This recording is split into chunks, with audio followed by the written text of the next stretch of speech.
Hello, and welcome to another episode of the Leaders Playlist. My name is Renee Craven, and today I'm joined by Dave Clifford. The book we're discussing today is called Joy of Agility by Joshua Kerievsky. Dave, welcome. Welcome. We are reviewing the latest book we've just read in our book club, Joy of Agility. Maybe we should start by telling our listeners why we chose this book. Do you remember? Yeah, do I remember? Yeah, I do. Because I was sitting beside you at Agile Australia down in Melbourne, and we heard Josh speak.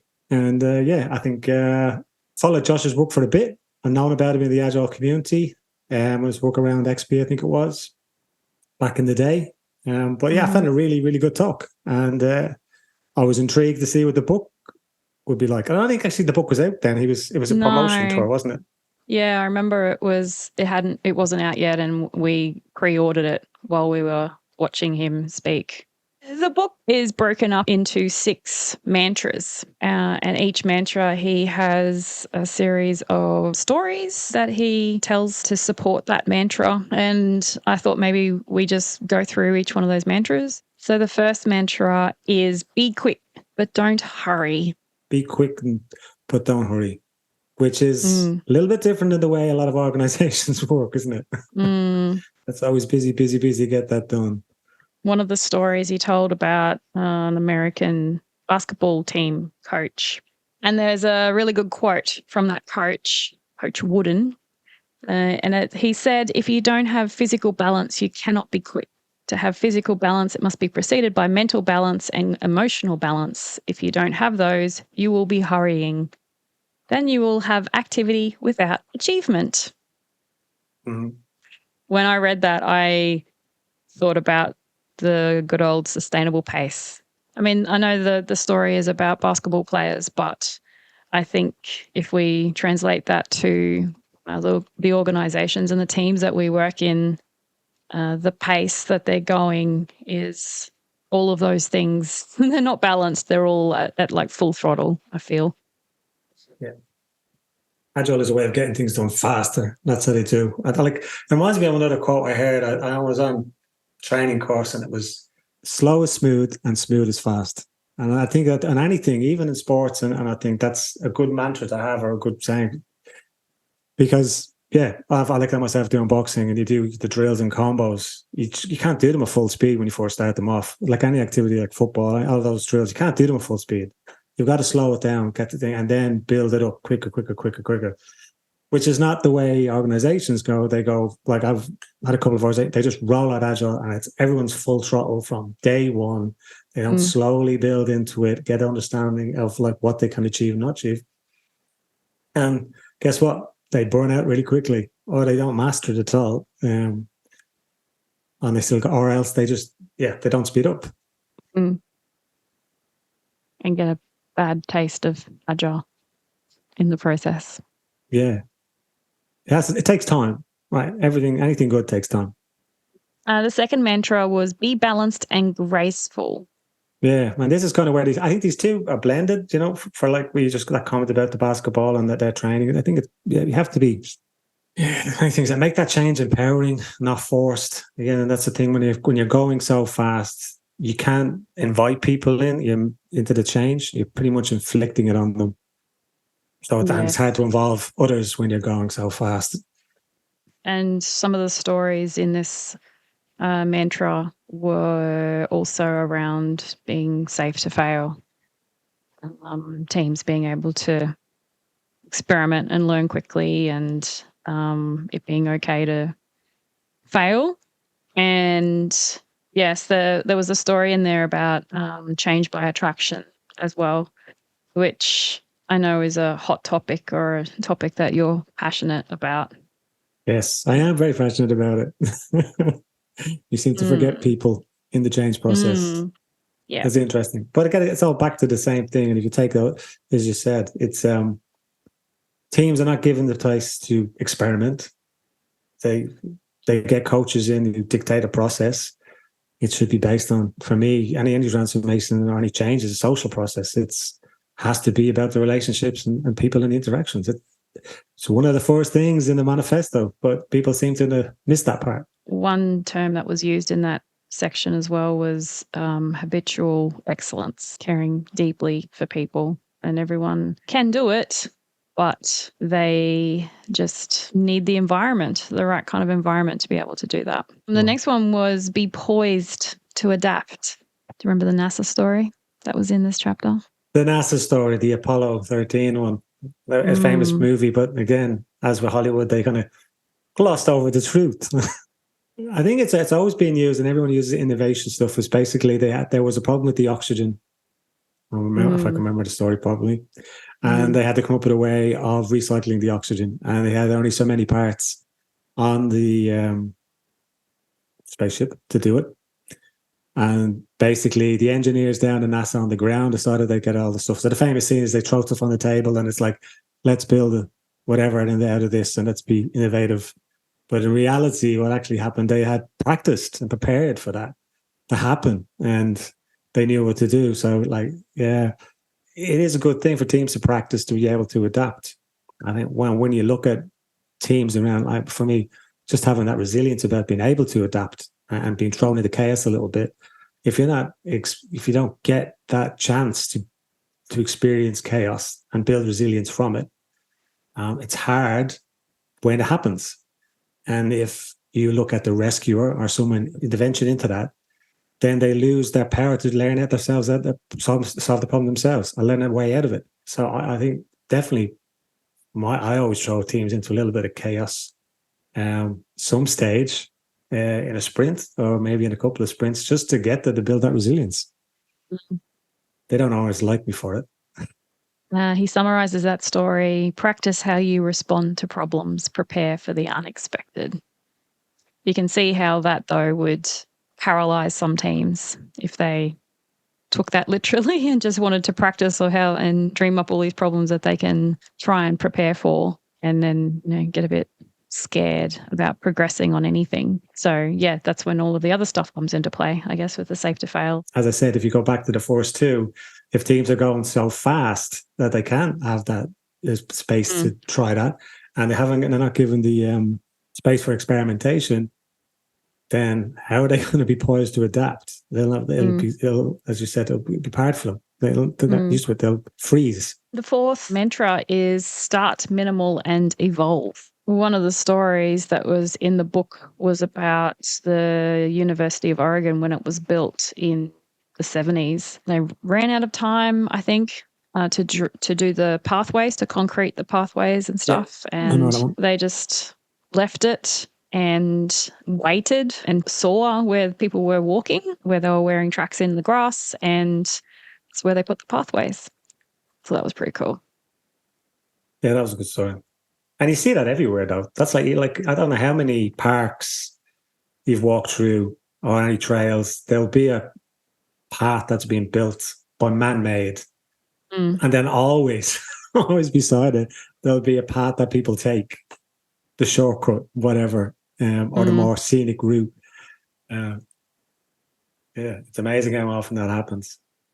Yeah, so he says start with something basic, then observe, learn, and evolve. Evolutionary design helps you discover what you really need to build.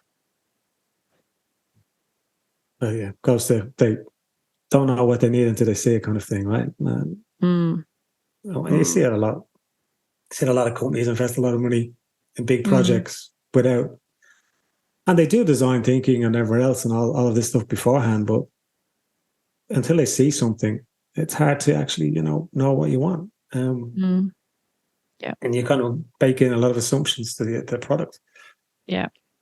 The fifth mantra, drive out fear, make safety prerequisite. Oh, what do you think about this one? The stories that were in this mantra were more, there was a mix, I guess, of actual physical safety in manufacturing plants and things like that. And I kind of latched on to the word prereq and translated that in my head to mandatory as well, make safety mandatory. And I know Josh's Modern Agile has got safety a prerequisite as one of the elements in that as well, where that's all, psychological safety, making it safe for teams to speak up and raise problems and talk through things together as opposed to suffering in silence. I was actually, it was funny, I think it was quite timely that I was actually doing training, a couple of days fundamentals training when I was reading this book in on the train, and that chapter came up, and there's a couple of examples that I think I'm trying to remember. There's Etsy programmer around, testing production or something like that, and how they responded to that. And then there was another one about the grad. There was two different scenarios, and there's like, which is I think was the best one, weighed up with the class. They were pretty good examples, and like for most of the book, that's where I kind of wanted to talk about it. It was a good reference to bring up a story that something on psychological safety. That mantra would be something I'd reference, and maybe pull out some of those examples, or get people to read that book and read that mantra to kind of get to see if they get the message or understand the concept.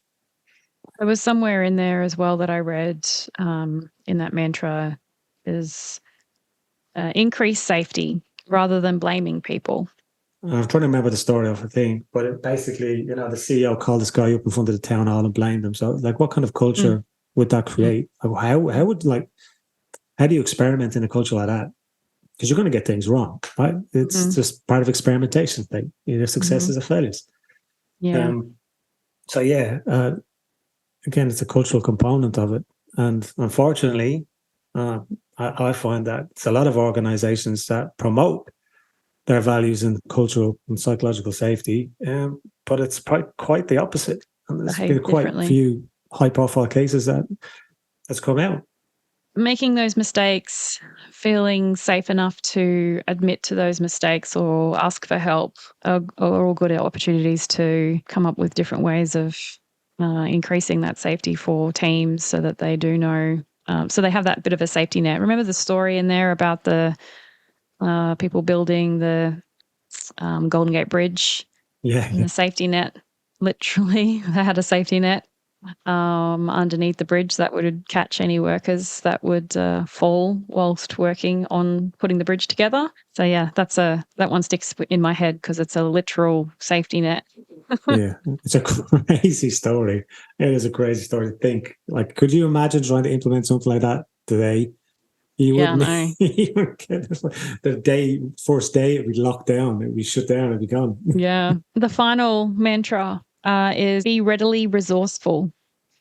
I found the stories in this last mantra they were quite personal stories for Josh. It felt different reading that last mantra, the last part of the book, than the first part of the book. But be readily resourceful, for me, it was why we have our cross-functional teams, making sure that we're uplifting capability and putting that time into skilling our team members so that they can achieve outstanding outcomes. What did you take from this mantra? Yeah, I definitely agree. It was a different feel to the end of the book. It was, the other ones felt very familiar. As I said, stories you'd heard before. You'd recognize them. Maybe there was a different slant on them, but they were well known. Maybe one or two, but let's say 80% of them are well known. This kind of took a more personal journey for Josh, I think. For me, it's that layered helplessness is kind of the key takeaway for me in that last chapter. And I know you've seen, and I've definitely seen it. This waiting to be told what to do. These people that are like, and I don't really want to give that about government, but like there's a lot of it in government and large organizations where they just wait to be told what to do. There's no resourcefulness. There's no looking to see if they can improve or even upskill themselves. They turn up for meetings, or they go and they don't think about the personal development. They just, whatever training they're given is what they could do. Which is hard as a trainer. I know you probably agree with it. Hard to train when you have people on the course that just don't want to be there. They're just there for, let's have a 2-day jolly. It's better than working. But yeah, I think that's the thing. And unfortunately, what we're seeing is that mantra, that being ready, resourceful, is really I say the hardest, because organizations are being very predictable. I know we're saying that Agile's here and there's power to the people and all of this stuff, but what I've experienced out in the real world is slightly different. We're not making teams resourceful. We're probably dictating them and being predictable. And going to say another controversial thing. Look, Renee loves this, but things like SAFE, which is very prescriptive, are adding to that. Big, massive rollouts of those frameworks. And it's people that's not given the space to poised to adapt, right? Yep. To experiment or whatever else. And that's what we have. We have these zombies doing Scrum or whatever, just following the process. Follow the bouncing ball. Yeah. I want people to solve the way out of problems. Like at the end of the day, it's the people that are at the start are in front of the problem, right? They're the ones that will solve and have the most information, not the manager, not the CTO, CIO. But yeah, I think for me that's the hardest mantra at the moment. All the others could be easily. I'd say if you was give a rating, second would be Drive Out Fear because the two of them go together. Who do you think would benefit from reading this book? Yeah, that was a thing for me as well. Like I know there's the stories there, and I'm sure, like as I said, people would have read some of those stories before. The call outs at the end, there's a kind of a little sentence, takeaway, bit of nugget of wisdom.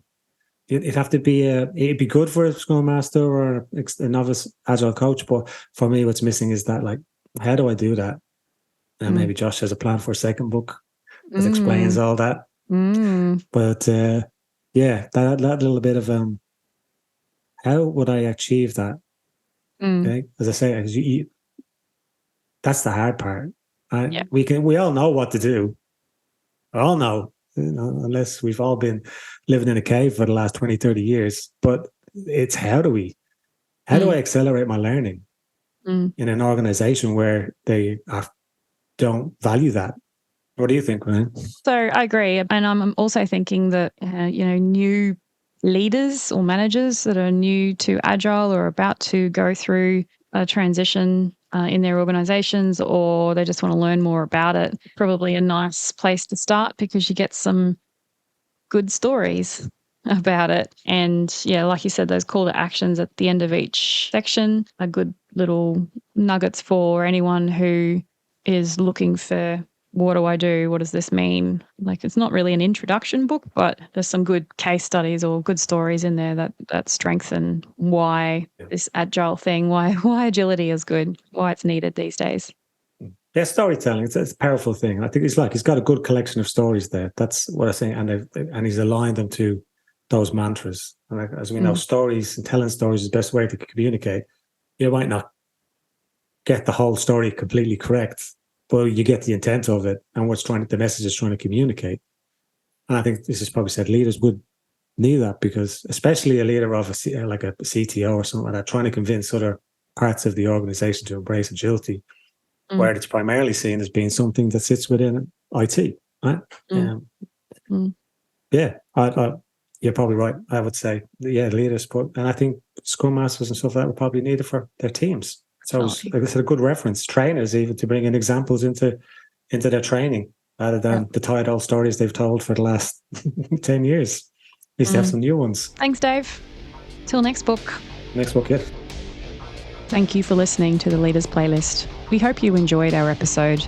Please be sure to tell your workmates, your friends, and your family about our podcast. Until next time.